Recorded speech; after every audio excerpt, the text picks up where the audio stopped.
तो कोरोना की दूसरी लहर बेहद खतरनाक हो चुकी है। आंकड़े अब भी डराने लगे हैं। एक बार फिर जहन में 2020 की खौफनाक यादें ताजा होने लगी हैं। लेकिन इन बढ़ते मामलों के बावजूद लोग लापरवाही से बाज नहीं आ रहे हैं। कोरोना के मामले तेजी से बढ़ने लगे हैं। मास्क और सोशल डिस्टेंसिंग जो सबसे कारगर उपाय हैं, उनको लोग नजरअंदाज कर रहे हैं। साल 2020 जैसे गुजरा वैसे साल 2021 न गुजरे, इसके लिए लगातार लोगों से शासन प्रशासन अपील कर रहा है। कोविड प्रोटोकॉल के पालन करने से सामने आते नए कोरोना केस पर लगाम लगाई जा सकती है। सावधानी से कोरोना के खिलाफ देश जो जंग लड़ रहा है, उसमें अपनी भागीदारी निभाएं और कोरोना को परास्त करें।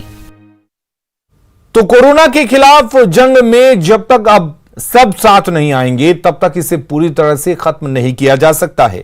कोरोना के खात्मे के लिए कोविड प्रोटोकॉल का पालन बेहद जरूरी है, लेकिन लापरवाहों को कौन समझाए। आंकड़ों से ज्यादा तस्वीर डरावनी।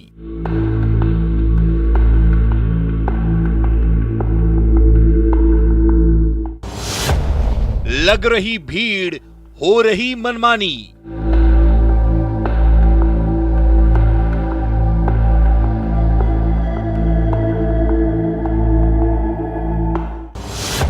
दो 2021 पर मंडरा रहा काला साया।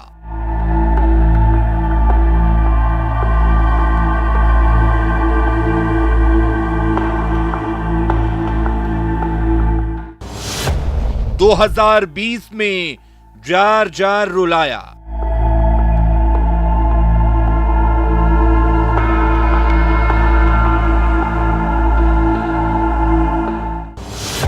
कोरोना से सब तंग।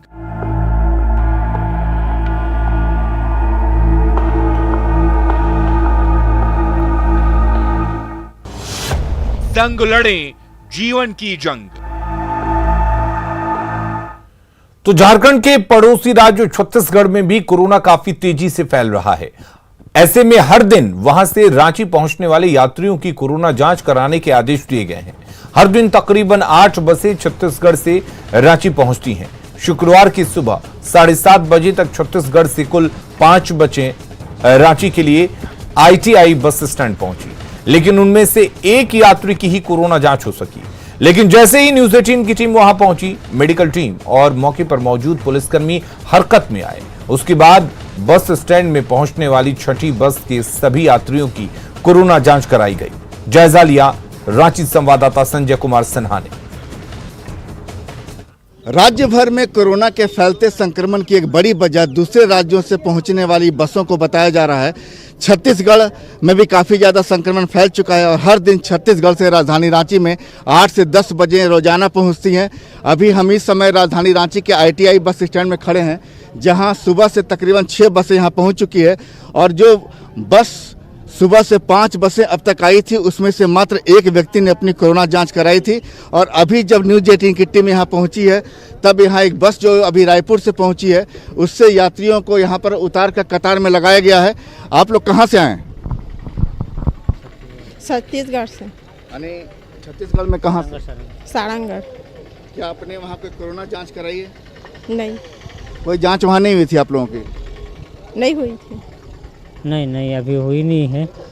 होएगा अभी बोल रहे। आप लोग यहाँ क्या करते थे? कहाँ? सारंग छत्तीसगढ़ में क्या करते हैं? छत्तीसगढ़ में खेतीबाड़ी भी करते हैं। कि ज़्यादातर लोग छत्तीसगढ़ में रोजगार के सिलसिले में जाते हैं और हाँ, वहाँ उन्होंने संक्रमण फैलने के बावजूद कोई जांच नहीं कराई थी। जब रांची पहुँचे हैं, यहाँ मेडिकल टीम सुबह से ही डटी है, लेकिन डटे रहने के बावजूद लोग यहाँ पर जांच के लिए नहीं पहुँचे। अभी न्यूज़ 18 की टीम पहुँचने के बाद बस से यात्रियों को उतारा गया है और उनकी जाँच कराई जा रही है। आप यहाँ पर सुबह से कितने बजे से हैं? 5 बजे सुबह से हैं। 5 बजे सुबह जी। 5 बसें आ चुकी है। क्या उन 5 बसों की यात्रियों ने जांच कराई थी? जी नहीं। जांच नहीं कराई थी? जी नहीं। और अभी जांच कराई जा रही है? अभी जी हाँ, अभी बस आई हुई है, तो आप देख सकते हैं लंबा कतार लगा हुआ है और जांच हो रही है। आप देख सकते हैं कि यहाँ पर जो यात्री पहुँचे हैं। अच्छा, आप लोग जो जिन यात्रियों की जाँच कर रहे हैं, यहाँ सबका एंट्री किया जा रहा है? हाँ, एंट्री किया जा रहा है। यहाँ पे। तो सुबह से 5 बसें पहुंची थी, अभी तक आप लोगों ने कितने यात्रियों की एंट्री की जांच के लिए? अभी तक 13 लोगों का जांच हो चुका है। 13 लोगों का। जी बिल्कुल, आप समझ सकते हैं कि सुबह से 5 बसें उतर चुकी। अगर एक बस में 60 यात्री का भी अगर यात्री रहते हैं तो उस लिहाज से 300 यात्री यहाँ पर पहुँच चुके हैं, लेकिन 300 यात्रियों में एक व्यक्ति का ही नाम जांच में था और अभी जब छठी बस पहुँची है तब जाके 13 यात्रियों की जांच हो पाई है। 5 बसें सुबह से आई है, लोगों की जांच नहीं हो पाई, छठी बस आई है तब जाके जांच शुरू हुई है। ये हमको आने से पहले हो गया होगा। आप कब आते हैं? हम 6 बजे आते हैं। यहाँ पर जो मेडिकल टीम बैठी जरूर है, लेकिन एक्टिव कितनी ज़्यादा है आप खुद सोच समझ सकते हैं। यहाँ पर अगर इसी तरह छत्तीसगढ़ में संक्रमण जिस तरह लगातार फैल रहा है, बसें हर दिन आ रही है 8 से 10 बसें, अगर जांच का ही हाल रहा तो हालात बेकाबू हो सकते हैं। कैमरामैन संजीव तिवारी के साथ संजय कुमार सिन्हा, न्यूज़ 18 रांची। और कोरोना के बढ़ते संक्रमण को देखते हुए दुमका में जिला प्रशासन खास सतर्कता बरत रहा है। प्रशासन की ओर से स्पर्श पूजा पर रोक लगाते हुए अर्घा सिस्टम को बहाल करने का फैसला लिया गया। यह व्यवस्था आज से प्रभावी हो गई है। अर्घा सिस्टम के जरिए श्रद्धालुओं को सीमित संख्या में पूजा करने की इजाजत दी जा रही है। कलेक्ट्रेट में आयोजित बैठक में डीसी की अध्यक्षता में यह फैसला लिया गया। इसमें अर्घा सिस्टम के साथ ही ऑनलाइन निबंधित श्रद्धालुओं को ही मंदिर परिसर में शारीरिक दूरी के नियमों के साथ प्रवेश की अनुमति दी जाएगी। इधर प्रशासन के निर्देश से पंडा समाज नाराज दिख रहा है। अर्घा लगा देने के बाद आम जनता को तकलीफ क्या है? वो जो जनता आ रही है बाबा बैजनाथ धाम से और हम लोगों पंडाओं को सवाल पूछता है कि बाबा वहाँ सब पूजा किया, स्पर्श पूजा किया और यहाँ क्यों नहीं? तो यहाँ का सिस्टम में बहुत गड़बड़ी है। सिस्टम आप एक बना के रखिए, जो बैजनाथ धाम में जैसे चल रहा है उसी तरह यहाँ चलाइए। आप एडवांस यहाँ अर्घा लगा तो आपका मोनोपोली चल रहा है और पंडाओं का जो है कोई बोली नहीं चल रहा है। अर्घा लगने से बहुत दिक्कत हो रहा है। अर्घा नहीं था तो ठीक था। अर्घा लगने से अभी मान लीजिए सीमित संख्या कर दिया गया है, 1000 की संख्या में। 1000 हम कहते हैं कि जो बासुकीनाथ आएगा बिना दर्शन करके जाएगा, ये भी ठीक बात नहीं। कोरोना को देखते हुए आप सिस्टम सुधारते कि नहीं, 1 घंटा में 200 आदमी 50 आदमी बिना अर्घा लगाए भी हो सकता था, लेकिन अर्घा लगा के आप देख सकते हैं क्या नज़ारा है। जो कल इससे अच्छा हुआ करता था वो आज इससे भयावह स्थिति बना हुआ है। बिहार में कोरोना का खतरा एक बार फिर बढ़ने लगा है। पिछले 1 सप्ताह के आंकड़े डराने वाले हैं। 7 दिन पहले बिहार भर में कोरोना के सिर्फ 211 एक्टिव मरीज थे, जिनकी संख्या बढ़कर अब 428 हो चुकी है। बिहार के कई जिलों में पिछले कुछ दिन पहले कोरोना के एक भी मरीज नहीं थे, लेकिन आज सभी जिलों में कोरोना के एक्टिव मरीज हैं और इनकी संख्या में लगातार इजाफा भी हो रहा है। पिछले 10 दिनों में औसतन 253 कोरोना के मरीज मिल रहे हैं। सिर्फ पटना में अभी 174 कोरोना के मरीज हैं। आंकड़े डराने वाले हैं, लेकिन लोग लापरवाही से बाज नहीं आ रहे। लोगों की लापरवाही दिखा रहे हैं हमारे सहयोगी शैलेंद्र कुमार।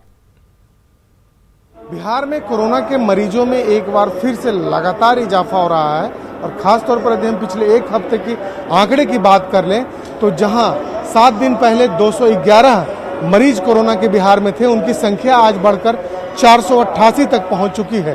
पिछले 10 दिनों की हम बात करें तो औसतन 253 मरीज रोजाना कोरोना के बिहार भर में मिल रहे हैं। बिहार के कई जिलों में कोरोना के एक भी मरीज नहीं थे कुछ दिन पहले तक, लेकिन आज बिहार के सभी जिलों में कोरोना के मरीज मिल रहे हैं और कहीं न कहीं कुल मिलाकर के कहा जा सकता है कि इसके लिए जिम्मेवार हम ही हैं, क्योंकि कोरोना को लेकर के सरकार ने जो नियम बनाए हैं, जो गाइडलाइन बनाए हैं, उसका फॉलो लोग नहीं कर रहे हैं। और यही कारण है कि बिहार जैसे राज्य में जहां एक तरीके से कहा जा सकता है कि कोरोना की संख्या में अचानक से काफ़ी गिरावट आई थी और फिर तेज़ी से मरीजों की संख्या बढ़ रही है, तो इसके लिए कहीं न कहीं दोषी हम ही हैं। क्योंकि जब हम भीड़ भाड़ वाले इलाकों में पहुंचते हैं, रेलवे स्टेशन पर या अन्य जगहों पर, तो हमें यहाँ यह साफ तौर पर दिखाई देता है कि लोग कोरोना के गाइडलाइन को फॉलो नहीं करते हैं और कहीं न कहीं यह एक बड़ा कारण है कि बिहार में कोरोना के मरीजों में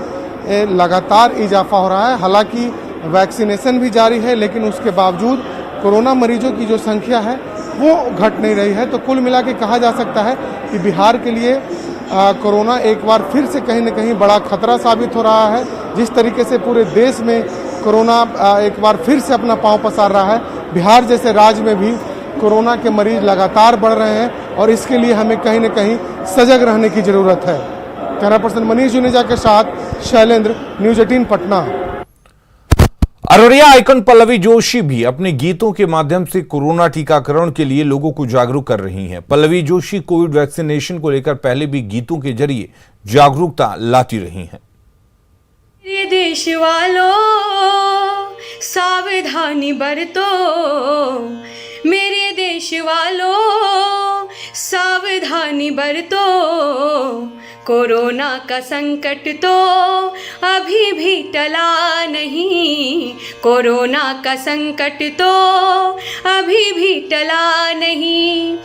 ढीठ बनोगे तो होगी परेशानी, भारी कीमत सुन लो पड़ेगी चुकानी। हाँ, भारी कीमत सुन लो पड़ेगी चुकानी। जान से बढ़कर कुछ भी नहीं है, कोरोना किसी का भी मीत नहीं है। हाँ, कोरोना किसी का भी मीत नहीं है। रहना है बच के, बात है समझानी, रहना है बच के, बात ये समझानी। अभी भी समय है, संभल जाओ भाई। हाँ, अभी भी समय है, संभल जाओ भाई। मेरे देश वालों सावधानी बरतो, मेरे देश वालों सावधानी बरतो, कोरोना का संकट तो अभी भी टला नहीं, कोरोना का संकट तो अभी भी टला नहीं। खबरें लगातार जारी है, जल्द लौटते हैं।